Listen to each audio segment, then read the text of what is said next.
looked, there were legs. Legs in the bleachers, legs crossing and uncrossing under the desks.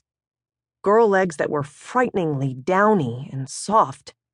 Coltish thighs and calves speckled with blonde hair. Ankles covered with bobby socks that would sometimes slip down to expose a curve of bone. None of this came close to preparing Billy Beale for the pregnant girl. The few times he'd seen women come into the clinic to have babies, they were taken behind a curtain, and he'd drown out their cries by running baseball stats in his head. The inner workings of femaleness made him squeamish. The last thing he wanted to see was a baby coming out of a girl, especially a girl his age. He stared at a scraped-up patch of linoleum on the floor and inhaled the ammonia vapors from his bucket. Then Sylvia was snapping her fingers at him, saying, "Are you deaf? I asked for towels!" The girl was losing a lot of blood. He'd gotten down on his hands and knees and scraped up all kinds of clots and body fluids, but he'd never associated those remnants with a face before. Billy Beale not only looked at this girl's face, he memorized its contours. She didn't frighten or shock him. Her face was soft as she turned toward him, and he could swear her eyes flashed out a message to him in code. "I know you, Billy Beale," they said. Billy Beale thinks about the girl's eyes, which were practically transparent, like drained Coca-Cola bottles, like he could see through them right into her. Was she doing the same to him?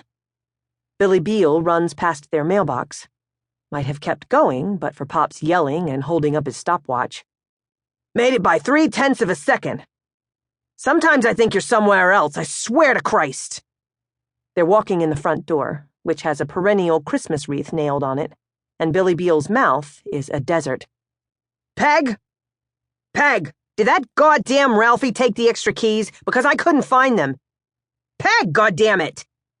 Pops looks up, and there's Mom's, with that crooked smile of hers, holding out the extra keys to the deli. Her long silver hair is still restrained in its nighttime net, and her face is rumpled like an unmade bed. "Well, why didn't you say something?" Pops says, barreling past her toward the kitchen, where breakfast is ready and waiting. Billy Beale is at the icebox, guzzling milk from the bottle, leaning into the cool electric air, when it occurs to him. They should take the girl's baby. "We should take the girl's baby," he says. "What?" Mom says. "We should take her baby," he repeats, because it makes perfect sense. "What the hell are you talking about?" Pops says, looking up from his plate of bacon and eggs. "He's not talking about anything. Close the door, Billy. You're using the electricity up." Billy Beale wipes milk off his mouth with the back of his hand. "Just for a little while, until she comes back. It's the right thing to do. That's what you'd say, Moms." Pops jumps out of his chair like a jack-in-the-box. "Jesus Christ, you know about this, Peg? I can't believe it. I can't believe you snuck behind my back and knocked someone up. Who is it? Who's the little slut? How the fuck did this happen, you son of a bitch?" "Hey, now," Moms says, moving her body between Pops and her son. "Get the hell out of the way, woman. You can't protect him on this."